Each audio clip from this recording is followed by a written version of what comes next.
Shalom to everyone. This is Dr. Biljit, neuroclinical psychologist, और आज हम बात करेंगे माइंड गट कनेक्शन के बारे में। कैसे हमारा माइंड गट आपस में कम्युनिकेट करता है, ऐसे ही इनकी कौन सी लैंग्वेज होती है जिसके कारण जो ये कनेक्शन बन जाता है और ये कनेक्शन बना के हमारी बॉडी में क्या है एक इम्पैक्ट को डालते हैं। फॉर एग्जाम्पल, आपने अपनी लाइफ में कुछ ऐसी चीज़ें जो हैं सुनी हैं या देखी हैं जिनसे आपके माइंड में उसकी एक इमेज जो है वो छप जाती है, एक छवि बन जाती है। तो उसके बाद क्या होता है कि आपसे भी कुछ वैसे दुर्घटना आपके जीवन में भी अगर घटने लग जाती है तो आपको आपका ब्रेन जो है वो चीज़ें रिकॉल करवा देता है जो आपने पहले या तो वो इंसिडेंट देखा है या तो वो इंसिडेंट सुना है, और वो अगर एसोसिएट हो गया आपके अपने जो माइंडसेट के साथ और आपकी अपनी जो सिचुएशन बीत रही है आप पे करंट सिचुएशन के साथ, तो वो आपके गट में सीधा इफेक्ट जो है वो डालना शुरू कर देता है। फॉर एग्जाम्पल, जैसे आप डरते हैं, आपके मन में किसी बात का फियर होता है, तो आपने देखा है कि बहुत जल्दी स्टमक जो है वो अपसेट होना स्टार्ट हो जाता है। आपका डाइजेस्टिव सिस्टम प्रॉपर प्रोसेस नहीं कर पाता जैसा उसे करना चाहिए, और उसके बाद आपकी पैनक्रियास, आपके जो किडनी फंक्शन, आपकी एवरीथिंग वो क्या है डिस्टर्ब होना शुरू हो जाती है। ये सब माइंड से है। ये जो माइंड गट कनेक्शन है ये उसकी वजह से हो रहा है। नंबर 1, जब हम अपनी लाइफ में इन चीजों को होता हुआ देखते हैं और अपनी लाइफ में उसको इम्प्लीमेंट करते हैं कि ये चीज ऐसे है तो इस चीज का इम्पैक्ट ऐसे हो जाता है, तो उसका सीधा कनेक्शन आपकी बॉडी ऑर्गन्स में होना स्टार्ट हो जाता है। आप कुछ गलत देख रहे हैं, अगेन आपकी बॉडी पे उसका असर होगा। आप कुछ गलत खा रहे हैं, उसका असर तो होता ही है, बट गलत देखने से, गलत चीजों को सुनने से भी आपका गट जो है वो इफेक्ट होना स्टार्ट हो जाता है। तो ऐसा क्या करना चाहिए जिससे कि हमारी गट हेल्थ जो है वो बिल्कुल ठीक रहे? उसको ठीक रखने के लिए कुछ ऐसी रेमेडीज, कुछ ऐसी स्ट्रेटजीज हैं, जब हम उसको अपनी लाइफ में एप्लीकेबल करते हैं तो सारी चीजें जो है वो साइमल्टेनियसली एक बहुत अच्छा न्यूरल पाथवे बन जाता है, जिससे कि आपका ब्रेन उस चीजों को एनालाइज करना स्टार्ट कर देता है पॉजिटिव वे में, और जो आपकी बॉडी को इफेक्टिव पॉजिटिव वे में करना स्टार्ट कर देता है। नंबर 1, सबसे पहले आपकी थिंकिंग पैटर्न।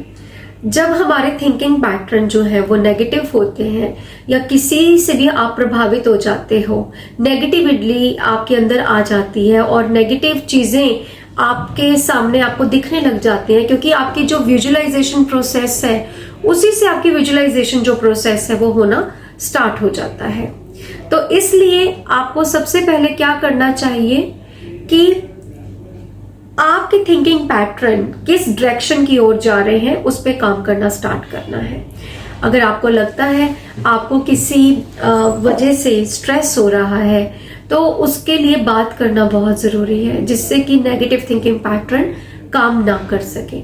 नंबर 2, आपका अगर आप डिप्रेस्ड फील कर रहे हैं, अगर आप एंजाइटी को फील कर रहे हैं, अगर आप बहुत ज्यादा एंशियस हैं, किसी डिस्ट्रेस सिचुएशन में है, तो उस समय आप खाना ना खाएं, क्योंकि आपका बॉडी जो है वो प्रोसेस नहीं करेगा, आपका गट जो है वो इफेक्ट होगा उससे। तो सबसे पहले अपनी बॉडी को चैनलाइज करें। उस समय आप सिर्फ एक सूप या आप एक कॉफी या एक ग्रीन टी, कुछ भी आप एक लिक्विड डाइट ले सकते हैं, जिससे कि आप अपने मूड को थोड़ा सा चैनलाइज कर सके। और जब तक आपका मूड ठीक नहीं होता तो बेटर तो ये होता है कि आप सिर्फ लिक्विड लें, आप सॉलिड डाइट ना लें। और अगर आपको ज्यादा परेशानी हो रही है तो आप सेमी सॉलिड तक रुक सकते हैं, बट नॉट बियॉन्ड टू कि उसके आगे आप डाइट लें। रीजन ये है कि अगर आप एक डिप्रेशन में, एक एंजाइटी में और एक दुविधा भरे सिचुएशन में आप खाते हैं तो आपकी बॉडी उसको प्रोसेस नहीं करती, तो वो फैट में तब्दील हो जाता है। नंबर 3, सोने से पहले आपको कुछ स्लीप हाइजीन टेक्निक्स का यूज करना पड़ेगा। और अगर जब तक आपको नींद नहीं आ रही है तब तक आपको बेड पे नहीं जाना, नहीं तो आपकी जो स्लीप साइकिल है वो डिस्टर्ब रहेगी। तो उससे पहले आप स्लीप हाइजीन, जो कि मैं पहले वीडियोस में बता चुकी हूं कि कैसे अपने स्लीप हाइजीन को मेंटेन करना है, वो आप उसके लिए पूरे प्रोसेस को करें। अरोमा थेरेपी आप लीजिए, जिसके बारे में मैं पहले भी बता चुकी हूँ।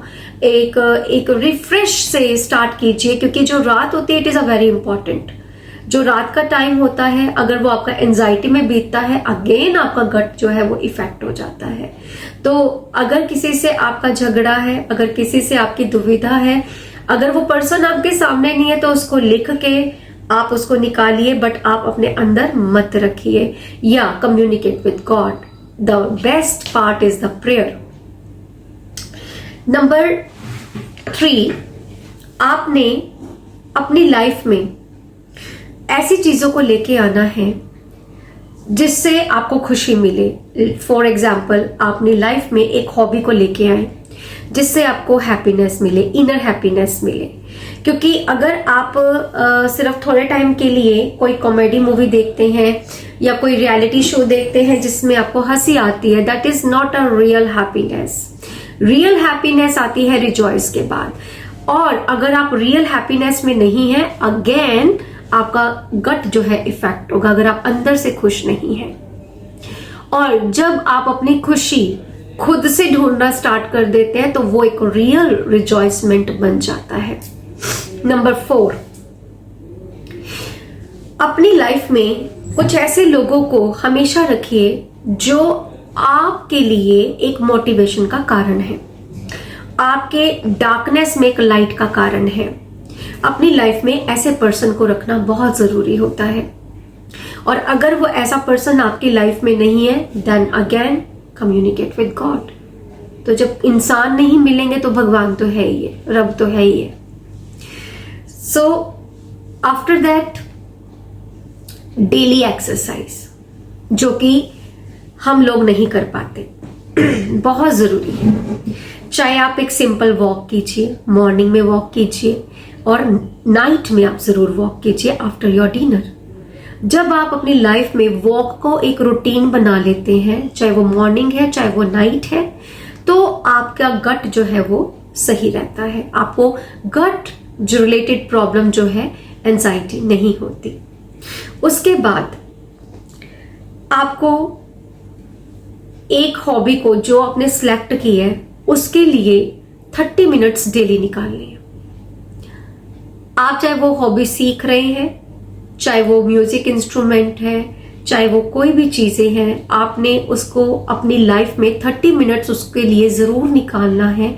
क्योंकि अगर आप 30 मिनट्स अपनी लाइफ का अपनी हॉबी को देते हो, ये आपके ब्रेन, आपकी बॉडी, आपके साइको न्यूरो इम्यूनोलॉजी को बहुत अच्छे से बैलेंस्ड करता है। चीजें बहुत है, रेमेडीज और भी बहुत है, लेकिन अगर आप इतनी रेमेडीज कर लेते हैं जितने की मैंने अभी आपको बताई, तो आपका जो गट है वो हेल्दी रहता है।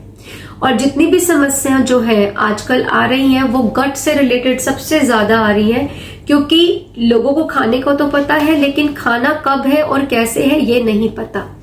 कब किस समय, हर एक चीज का एक वक्त होता है। अगर आप बे टाइम किसी चीज को खाएंगे, आपका गट जो हेल्थ है वो खराब होगा। तो आपने क्या करना है, टाइम से रिलेटेड चीजों को लेना स्टार्ट करना है। इसके लिए आप एक डाइटिशियन को कंसर्न कर सकते हैं। और last, Okinawa diet. Now what is Okinawa diet? आप ओकिनावा डाइट में क्या होता है, आपने फुल पेट खाना नहीं खाना, आपने थोड़ा सा स्टमक एम्प्टी रखना है। मीन्स 100 में से 80% you take your food but 20% empty your stomach. जब आप 20% अपने पेट को खाली रखते हैं तो वो इजी हो जाता है डाइजेस्टिव सिस्टम के लिए फूड को प्रोसेस करना। जब आप अपने बॉडी ऑर्गन को प्यार करोगे कि मेरे बॉडी ऑर्गन में कितना ज्यादा जो है वो एक नेचुरल, एक अच्छा कम्युनिकेशन होना चाहिए, तो उसके लिए आपको पहले आउटर मैन को ठीक करना पड़ेगा कि आपका इनर मैन जो है वो स्ट्रांग रहे आपके इंटरनल ऑर्गन्स के साथ। So stay blessed. God bless you. I hope this video help you and maintain your gut health. और अपनी गट हेल्थ को मेंटेन करें, क्योंकि अगर हम गट हेल्थ को मेंटेन नहीं करते तो वो सबसे ज़्यादा आपको एंजाइटी अटैक की तरफ लेके जाता है, आपको सोमैटोफॉर्म डिसऑर्डर की तरफ लेके जाता है। तो बेटर इज़ कि हम अपनी बॉडी का ध्यान रखें और अपनी बॉडी का ख्याल रखें और अपनी बॉडी से प्यार करें और अपने खाने पीने की चीज़ों को बड़े ध्यान से उसको चूज़ करें। उसके लिए आप एक डाइटिशियन की हेल्प ले सकते हैं। अपना बॉडी वेट आप रूटीन में चेकअप करें, ठीक है, और उसके बाद अपनी बॉडी को एक गुड एक्सरसाइज के आदी बनाएं। So stay blessed, God bless you.